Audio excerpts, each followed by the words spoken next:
ಸನ್ಮಾನ್ಯ ಶ್ರೀ ಆರೋಗ್ಯ ಸಚಿವರಾಗಿರ್ತಕ್ಕಂಥ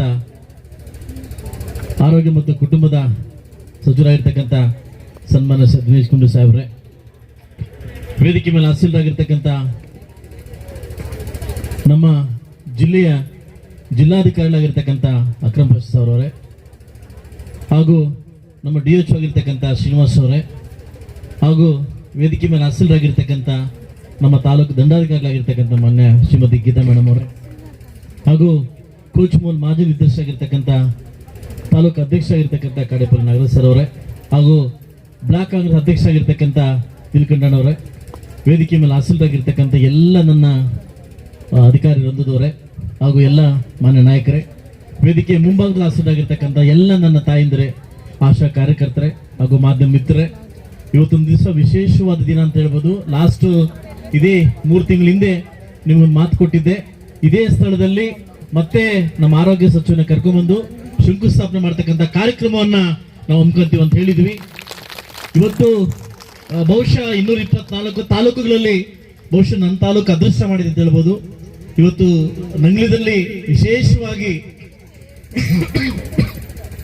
ಒಂದು ಹೆರಿಗೆ ಆಸ್ಪತ್ರೆಯನ್ನ ಶಂಕುಸ್ಥಾಪನೆ ಮಾಡಿ ಬಂದಿದ್ವಿ. ಇವತ್ತು ಮಕ್ಕಳ ಮತ್ತು ಏನು ಇವತ್ತು ತಾಯಿಂದಿರ ಒಂದು ಹಾಸ್ಪಿಟಲ್ ಉದ್ಘಾಟನೆ ಶಂಕುಸ್ಥಾಪನೆಯನ್ನು ಇವತ್ತು ಅವ್ರ ಕೈಯಲ್ಲಿ ನೆರವೇರಿಸಬೇಕಂತ ನನಗೆ ಆಸೆ ಇತ್ತು. ಖಂಡಿತವಾಗ್ಲೂ ಸುಮಾರು 6 ತಿಂಗಳಿಂದ ವೆಯ್ಟ್ ಮಾಡ್ತಾ ಇದ್ವಿ. ಲಾಸ್ಟ್ ಒಂದು ವೀಕ್ ಅವ್ರ ಆಫೀಸ್ಗೆ ಹೋದಾಗ ಖಂಡಿತವಾಗ್ಲೂ 6ನೇ ತಾರೀಕು ಬರ್ತೀನಿ ಮಂಜು, ಇವತ್ತು ಖಂಡಿತವಾಗಿ ಕ್ಲೋಸ್ ಮಾಡಿ ಒಂದು 4 ಗಂಟೆ ಬರ್ತೀನಿ, ಕ್ಯಾಬಿನೆಟ್ ಮೀಟಿಂಗ್ ಮುಗಿಸ್ಕೊಂಬತ್ತ ಅಂತ ಹೇಳಿದ್ರು. ತುಂಬಾ ಖುಷಿ ಆಯ್ತು. ಇವತ್ತು ನಾನು ಒಂದು ಮಾತನ್ನ ಹೇಳಕ್ ಇಷ್ಟಪಡ್ತೀನಿ. ಒಂದು ಮನೆಯಲ್ಲಿ ಕುಟುಂಬರೆಲ್ಲ ಕರೆಕ್ಟ್ ಆಗಿದ್ದಾಗ ಕುಟುಂಬ ಚೆನ್ನಾಗಿರ್ತದೆ. ಬಹುಶಃ ಜಿಲ್ಲೆಯಲ್ಲಿ ಒಂದು ಪೊಲೀಸ್ ಇಲಾಖೆ, ಒಂದು ಜಿಲ್ಲಾಧಿಕಾರಿಗಳು, ಒಂದು DHO, ಈ 3 ಜನ ಕರೆಕ್ಟ್ ಆಗಿದ್ದ ಮಾತ್ರ ನಮ್ಮ ಜಿಲ್ಲೆಗೆ ಒಂದು ಸುಗಮವಾಗಿ ಮತ್ತು ಸಮೃದ್ಧಿಗಳಾಗಿ ಸಾಧ್ಯ ಆಗ್ತದೆ. ಬಹುಶಃ ಅಂತ ಒಂದು ಸುಧಾರಿವ ಅಂತ ಹೇಳ್ಬೋದು. ಬಹುಶಃ ಇಂಥ ನಮ್ಮ ಜಿಲ್ಲಾಧಿಕಾರಿಗಳು ನಮ್ಗೆ ಸಿಕ್ಕಿರ್ತಕ್ಕಂಥದ್ದು ತುಂಬಾ ಸ್ನೇಹಜೀವಿ ಅಂತ ಹೇಳ್ಬೋದು ನಮ್ಮ ಜಿಲ್ಲಾಧಿಕಾರಿಗಳು. ಅದಕ್ಕೆ ಯಂಗ್ಸ್ಟರ್ ನಮಗೆ ಗೊತ್ತಿದ್ದಕ್ಕೆ ನಮ್ಮ ನಿಖಿಲ್ ಅವರು ನಮ್ಮ SP ಆಗಿ ನಮ್ಗೆ ಬಂದಿದ್ದಾರೆ. ಅದಕ್ಕೆ ನಮ್ಮ ನೂತನವಾಗಿ DHO ಅವರು ಬಂದಿದ್ದಾರೆ. ನನಗಿಂತೂ ಜಾಸ್ತಿ ಫಾಸ್ಟ್ ಆಗಿ ವರ್ಕ್ ನ ಫಾಲೋಅಪ್ ಮಾಡಿ, ಈ ಫೈಲ್ ಪೆಂಡಿಂಗ್ ಇದೆ, ನೀವು ಹೋಗಿ ಅಂತ ನಮ್ಗೆ ಫೋನ್ ಮಾಡಿ ನಮಗೆ ಹೆಬ್ಬರಿಸಿ ಇವತ್ತು ಈ ಮಟ್ಟಿಗೆ ನಾವು ತಂದಿದ್ದೀವಿ. ಬಹುಶಃ 224 ಕ್ಷೇತ್ರದಲ್ಲಿ ಎಲ್ಲ ಹಳೆ ಅಮೌಂಟ್ ಕೂಡ ವಾಪಸ್ ಹೋಗಿತ್ತು. ಬಹುಶಃ ನಾನು ಮಾನ್ಯ CM ಅವ್ರನ್ನ ಪರ್ಸನಲ್ ಆಗಿ ಮೀಟ್ ಮಾಡಿ, ದಯವಿಟ್ಟು ನಾವು ಕಟ್ಟಕಡೆದವರು ಗಡಿಭಾಗದವ್ರು ನಮ್ಗೆ ಅನ್ಯಾಯ ಮಾಡಬೇಡಿ, ದಯವಿಟ್ಟು ನಮ್ಗೆ ಹಾಸ್ಪಿಟ್ಲ್ ಬೇಕು. ಇವತ್ತು ನಾವು ಏನೇ ಹಾಸ್ಪಿಟಲ್ ಬೇಕು ಅಂದ್ರೆ ಮೆಡಿಕಲ್ ಕಾಲೇಜ್ಗೆ ಹೋಗ್ತೀವಿ. ಇವತ್ತು ಭವಿಷ್ಯ ತುಂಬಾ ಅಧ್ವಾನ ಆಗಿದೆ. ನಮ್ಗೆಲ್ಲ ಹೆಣ್ಮಕ್ಳು ಕೂಡ ಯಥೇಚ್ಛವಾಗಿ ಕರ್ನಾಟಕ ರಾಜ್ಯದಲ್ಲಿ ಹೆರಿಗೆ ಆಗ್ತಕ್ಕಂಥ ಒಂದು ಯಥೇಚ್ಛ ಸ್ಥಾನ ಇದೆ. ಅದು ಮುಳುಬಾಗಲು ನಮ್ಮ ನೆಗ್ಲೆಕ್ಟ್ ಮಾಡಕ್ ಹೋಗ್ಬೇಡಿ ಅಂತಿದ್ದಕ್ಕೆ ಖಂಡಿತವಾಗ್ಲೂ ಮಾನ್ಯ ಮುಖ್ಯಮಂತ್ರಿಗಳು ಒಪ್ಪಿ ಇದನ್ನ ಕಾರ್ಯಕ್ರಮ ನಡೆಸ್ಕೊಡ್ಲಿಕ್ಕೆ ಒಂದು ಅವಕಾಶವನ್ನು ಮಾಡಿಕೊಟ್ಟಿದ್ದಕ್ಕೆ ಮೊಟ್ಟ ಮೊದಲ ಬಾರಿಗೆ ನಾನು ಮುಖ್ಯಮಂತ್ರಿ ಅವರಿಗೆ ಥ್ಯಾಂಕ್ಸ್ ಹೇಳಕ್ಕೆ ನಿಮ್ಮ ಮುಖಾಂತರವಾಗಿ ಇಷ್ಟಪಡ್ತೀನಿ. ಇದೇ ಲಾಸ್ಟ್ ಸೆಷನ್ ಅಲ್ಲಿ ನಾನು ದಿನೇಶ್ ಗುಂಡೂರಾವ್ ಸಾಹೇಬ್ರ ಬಗ್ಗೆ ಗಲಾಟೆ ಮಾಡಿದೆ. ಇವತ್ತು ನಮ್ದು ಹೈವೇ ಅಲ್ಲಿ ಹಾದು ಹೋಗತಕ್ಕಂಥ ಜಾಗ, ಬಹುಶಃ ನಮ್ದು 14-15 ವರ್ಷತಕ್ಕಂಥ ಹಳೆ ನಮ್ಗೆ ಆಂಬುಲೆನ್ಸ್ ಇಲ್ಲಿದ್ದಾವೆ. ಆಕ್ಸಿಡೆಂಟ್ ಆದ್ರೆ ಬೆಂಗಳೂರು ಎತ್ಕೊಂಡು ಹೋಗೋ ಒಳಗಡೆ ಇವೆಲ್ಲ ಕೇರ್ ಪುರಮಲ್ಲಿ ಪ್ರಾಣ ಹೋಗ್ತದೆ. ಅದಕ್ಕೆ 3 ಒಂದು ಆಂಬುಲೆನ್ಸ್ ನ ಬಿಡುಗಡೆ ಮಾಡಿಕೊಟ್ಟು ಆಗಲೇ ಲೋಕಾರ್ಪಣೆ ಕೂಡ ಮಾಡ್ಕೊಟ್ಟಿದ್ದೀನಿ ಸರ್. ನಿಮ್ಗೆ ತಮ್ಮ ಗಮನಕ್ಕಿರ್ಲಿ. ನಾವು ನಿಮ್ಮ ಮೇಲೆ ಜಗಳ ಮಾಡಿದೆ, ನಾನು ಖಂಡಿತವಾಗ್ಲೂ ಮಂಜು ಮಾಡ್ಕೊಡ್ತೀನಿ ಅಂತಂದ್ರು. ಬಹುಶಃ ಇವತ್ತೊಂದು ಜಗಳ ಆಡಕ್ಕೆ ಇಷ್ಟಪಡ್ತೀನಿ.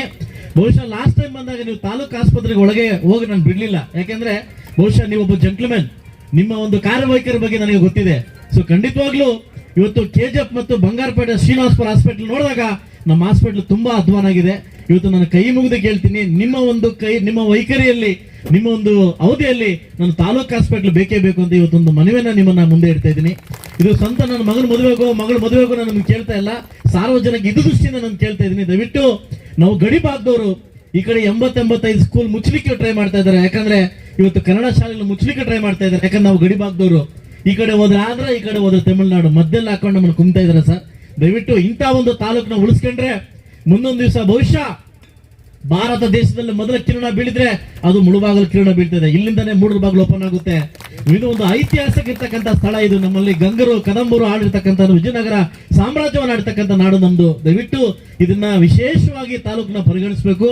ಒಂದು ವಿಶೇಷವಾಗಿ ತಾಲೂಕು ಒಬ್ಬ ಶಾಸಕನಾಗಿ ನಿಮಗೆ ಒಂದು ಕೃತಜ್ಞತೆ ಸಲ್ಲಿಸ್ತೀನಿ. ನನಗೆ ಬರಮಾಡಿಕೊಂಡು ಒಂದು ಡೇಟ್ ನ ಕೊಟ್ಟು ಶಂಕುಸ್ಥಾಪನೆ ಮಾಡೋದು ಧೈರ್ಯ ಕೊಟ್ಟಿದ್ದಕ್ಕೆ ನಿಮಗೆ ಮತ್ತು ನಿಮ್ಮ ಇಲಾಖೆಗೆ ನಾನು ಥ್ಯಾಂಕ್ಸ್ ಹೇಳಕ್ಕೆ ಇಷ್ಟಪಡ್ತೀನಿ ಸರ್. ಇವತ್ತೆಲ್ಲ ನನ್ನ ತಾಯಂದ್ರು ಕೂಡ ಇವತ್ತು ನಿಮಗೋಸ್ಕರ ವೇಟ್ ಮಾಡ್ತಾ ಇದೀವಿ. ಇವತ್ತು ಎಲ್ಲ ಒಳ್ಳೆ ಅಧಿಕಾರಿಗಳು ಕೂಡ ನಮ್ಮ ತಾಲೂಕಲ್ಲಿ ಸಿಕ್ಕಿದ್ದಾರೆ. ಬಹುಶಃ ಎಲ್ಲಾ ತಾಲೂಕು ಅಧಿಕಾರಿಗಳಿಂದ ತಾಲೂಕನ್ನ ಅಭಿವೃದ್ಧಿ ಆಗ್ಲಿಕ್ಕೆ ಚಾನ್ಸ್ ಆಗುತ್ತೆ ಅಂತ ಹೇಳ್ತಾ, ಬಹುಶಃ ಸಾಹೇಬರು ಇವತ್ತು ಇನ್ನೊಂದು ಮೀಟಿಂಗ್ 7 ಗಂಟೆಗೆ ಇದೆ, ಕ್ಯಾಬಿನೆಟ್ ಮೀಟಿಂಗ್ ಮುಗಿಸ್ಕೊಂಡು ಬಂದಿದ್ದಾರೆ, ಹೋಗ್ಬೇಕಾಗುತ್ತೆ. ಬಹುಶಃ ನಾನು ಕೂಡ ಕಾಂಗ್ರೆಸ್ ಶಾಸಕನಲ್ಲ, ನಾನು ಒಬ್ಬ JDS ಶಾಸಕ. ಆದ್ರೂ ಕೂಡ ಎಲ್ಲೋ ಒಂದು ಕಡೆ ಸರ್ಕಾರ ಇಲ್ಲ ಅನ್ನೋ ಕೊರಗು ನಮ್ಗಿತ್ತು. ಸರ್ಕಾರ ಇಲ್ಲ ಏನಾಗುತ್ತೆ ಅನ್ನೋ ಕೊರಗು ನನಗಿತ್ತು. ಬಹುಶಃ ಮುಂದಿನ ದಿವಸದಲ್ಲಿ ಈ ಸರ್ಕಾರ ಎಲ್ಲಾ ಶಾಸಕರನ್ನು ಕೂಡ ಒಂದೇ ಮಟ್ಟಕ್ಕೆ ತಗೊಂಡು ಹೋಗ್ತಾರೆ, ಅಭಿವೃದ್ಧಿ ವಿಚಾರದಲ್ಲಿ ಎಲ್ರಿಗೂ ನ್ಯಾಯ ಕೊಡ್ತಾರೆ ಅನ್ನೋ ಭರವಸೆ ನನಗಿದೆ.